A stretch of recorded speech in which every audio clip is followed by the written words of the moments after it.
Hi, welcome to the Geeky Gaming Girl. I'm Mickey, and today I'm going to review Scoville. It's a game designed by Ed Marriott, developed by Seth Jaffe, with graphic design and rules development by Josh Capel. It's published by Tasty Minstrel Games.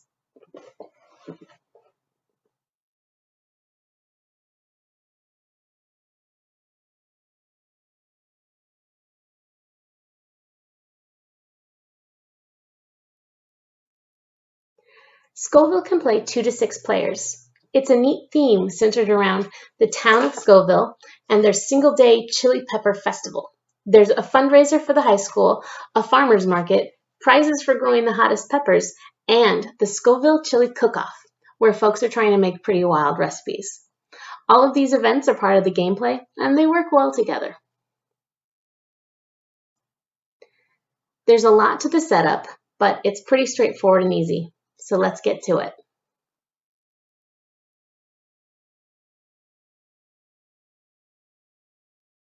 To start setup, the board comes in 4 pieces that you assemble. Super easy. Set the individual peppers and the pepper chits somewhere nearby. Put the coins nearby as well as the breeding charts. Those are going to come in handy. Each player gets a screen, a farmer meeple, and a disc in their color of choice, plus 1 each of the 3 bonus tiles, $10 in coins, and a red, yellow, and blue pepper. The screen is so that you can hide your money and peppers behind it, but you can hide all your stuff behind it if you'd like.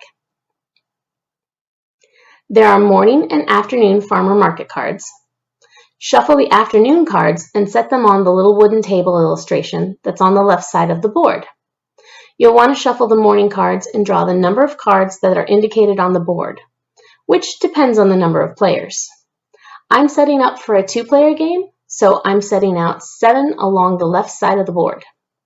The rest of the morning cards can go back to the box. On the right side of the board is where the recipe cards are placed. Shuffle the recipe cards and draw the number of cards indicated on the board, again, depending on the number of players. For this 2-player game, we'll put out 8. The rest go back to the box. The rules suggest ordering them in lowest to highest score, but my husband and I don't like to make it easy on each other, so I've laid these out randomly. The last cards to deal out are the auction cards. Just like the farmer's market, there are morning and afternoon auction cards. Shuffle both piles and set them near the top right of the board. The auction cards get refreshed every single round. From the morning pile, draw as many cards face up as there are players. Since we're setting up for 2, I've only drawn 2 cards. The award plaques get separated and placed on their spots in City Hall in the lower left of the board. The higher valued plaques go on top. And for a 2 or 3 player game, you remove the highest value plaque and put it back in the box. Now to plant the initial peppers. Someone needs to take a red, yellow, and blue pepper from the supply pile, put it in their hand, and randomly pick 2 of them to plant on the starting plots. Those are the center spots that are outlined in green to the right and left of the star in the middle of the board. The last part of setup is to randomly place the player discs on the turn order track. For the rest of the game, the turn order will be determined by a secret bidding war, but we'll get to that in a second.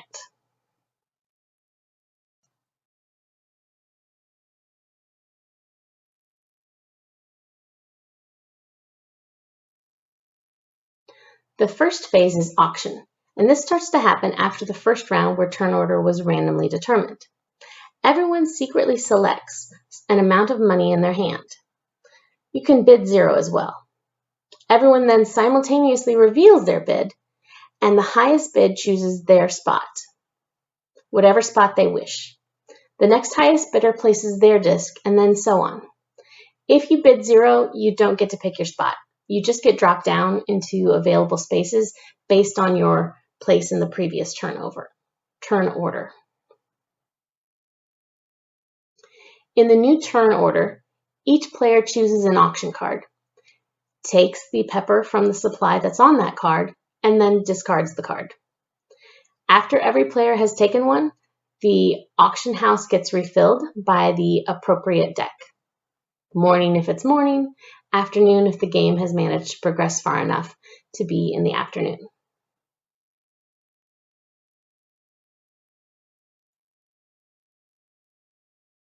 The second phase is planting.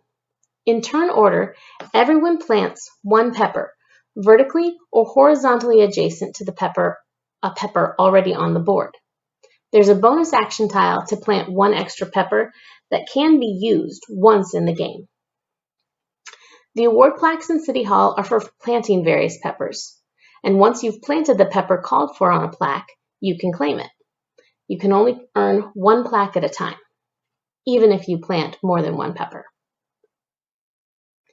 The third phase is harvesting, and turn order works backwards on this phase. In the first round, each player is placing their farmer on the star, facing either direction, and moving along the notches in the field, up to 3 and at least 1. You can't pass through another farmer, and you can't backtrack and go through the same intersection twice in one turn. When your farmer moves between two peppers, he harvests a pepper.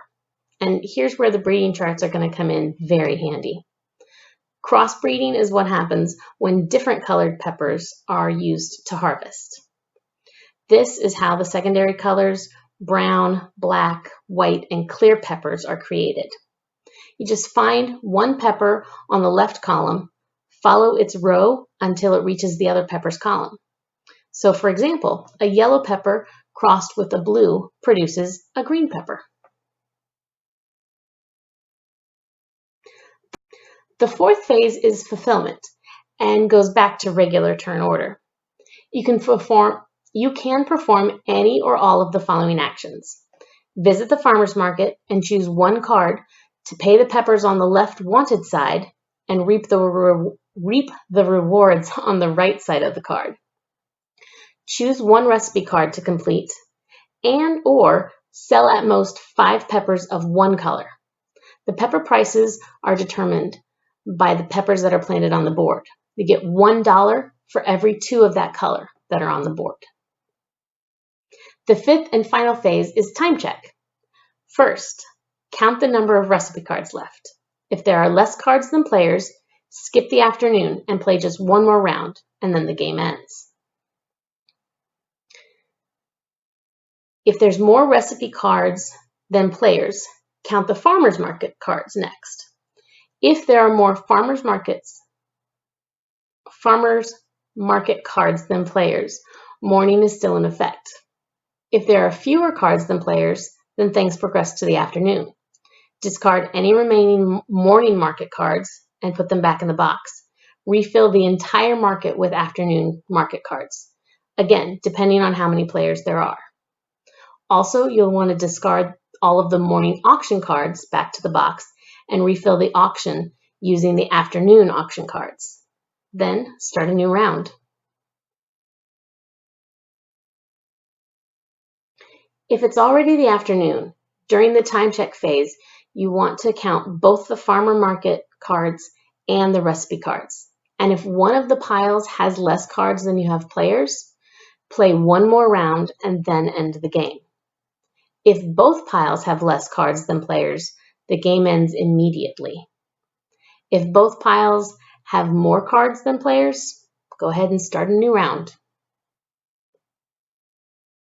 And that's all there is to the gameplay, which is admittedly quite a lot. Let me show you an example of the first couple of rounds.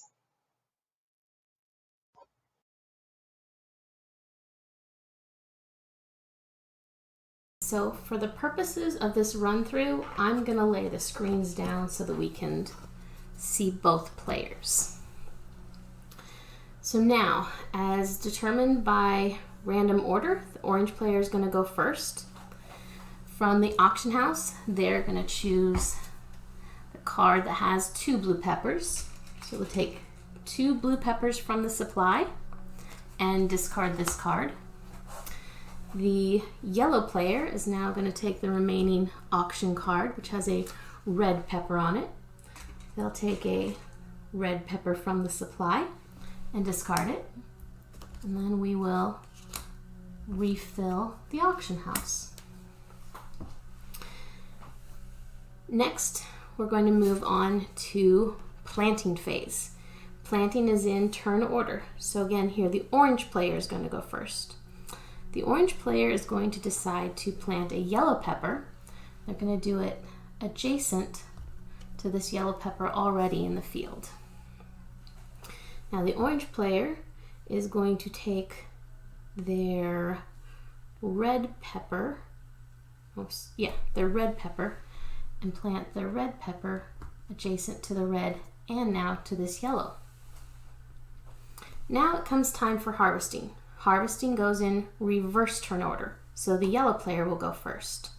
This is the first round, so we have to place our farmer meeple on the board, and he goes in the star space, and we're going to face it this way. So for our first move, we're going to go in between these two yellows.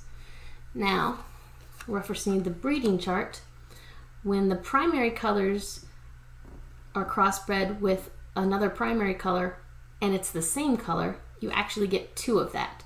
So by going between these two yellows, the yellow player gets two yellows.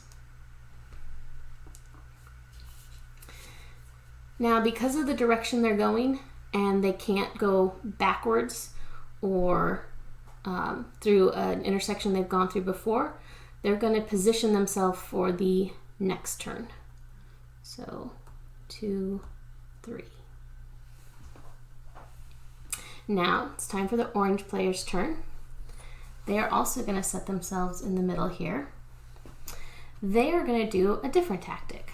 They are going to go 1, 2, 3, come around, and because they're between a red and a red, they're going to harvest 2 red peppers.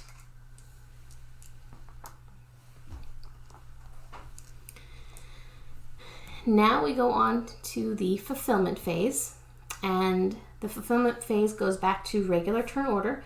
So orange player goes first. The orange player does not have anything that matches a recipe card yet, but they do have a couple of market cards they could fulfill. Now they can only fulfill 1 market card at a time.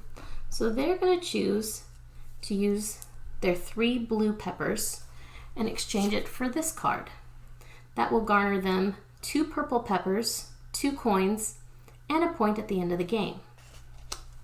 So blue peppers go back to the stock. We get 2 purple peppers and 2 coins. Now it's time for the yellow player's turn at fulfillment. The yellow player has 3 yellow peppers that they are going to exchange for this card at the market.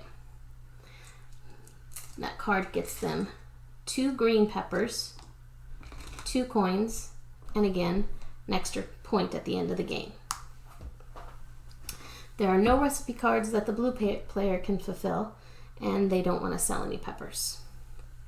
So now we'll move on to the time check. The time check, if it's morning and there are fewer recipe cards than players, we would play 1 more round and end the game, but we have plenty of recipe cards, so that's fine. Moving over to check and see if there are less farm market cards than there are players, but we still have plenty of farmers market cards as well. So we're going to continue on into the morning.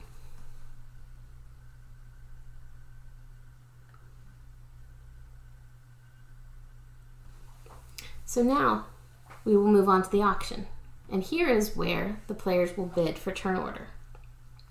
So we will just pretend that there's these. Okay, so the yellow player has bid 1, the orange player has bid 3, which means that the orange player now gets to choose which spot that they want to be in.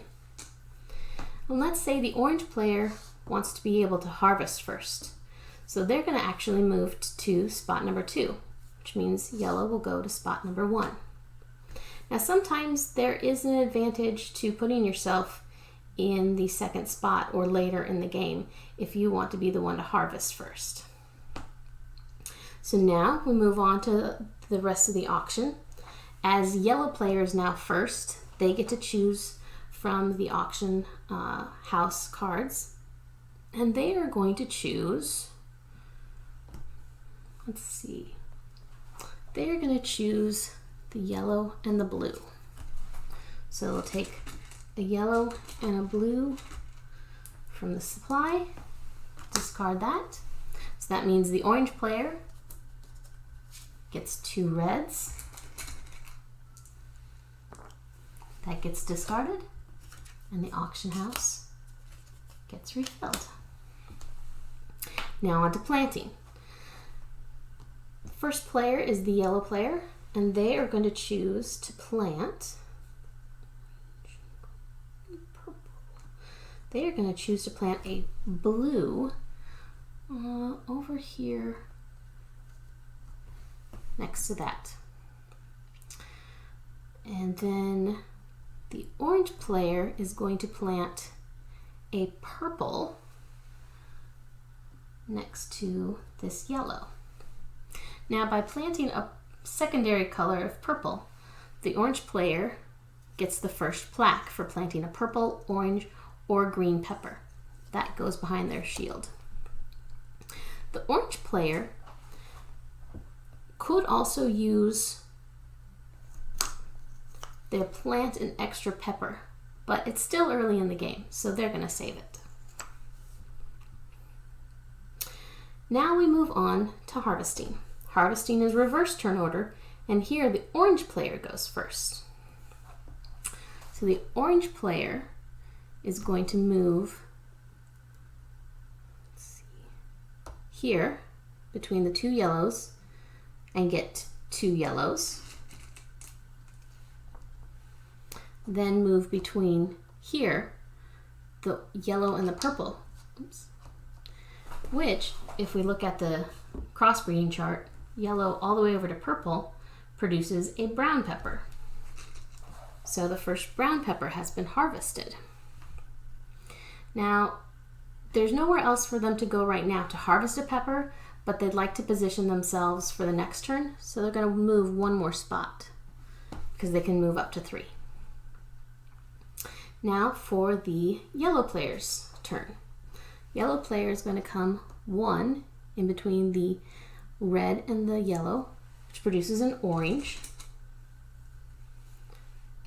2 between the 2 reds will produce 2 reds. And 3 between the blue and the red, which will produce a purple. Now we move on to fulfillment, where we go back to turn order normal. So yellow player goes first. The yellow player can actually fulfill this small recipe card. Calls for a purple and a yellow, which this player has. So they will claim that recipe card. They also can claim this green market card for 5 coins. And they're going to sell their 3 red peppers. Since there are 2 peppers on the board that are colored red, each of these peppers is worth 1 coin. So they can sell these 3 for 3 coins. Now for the orange player, who goes second in the fulfillment. The orange player would also like to sell peppers. They have, however, they are only going to sell 2 peppers for $2. And then they are going to fulfill this market card that calls for 3 reds. So by turning in those 3 reds, they get 2 orange peppers and 2 coins, plus a point for at the end of the game. Now, there are no recipe cards for this player to fulfill yet, but they are a couple of possibilities. They've got orange, they've got, I need a green. Okay, so there aren't any recipe cards for the orange player to capture yet. And then time check. Now this round, there are still plenty of recipe cards. However, there are getting close to less than 2 market cards. But since there are still more market cards than players, we're going to continue in the morning. And then we would go on to the 3rd round. So, what do you think?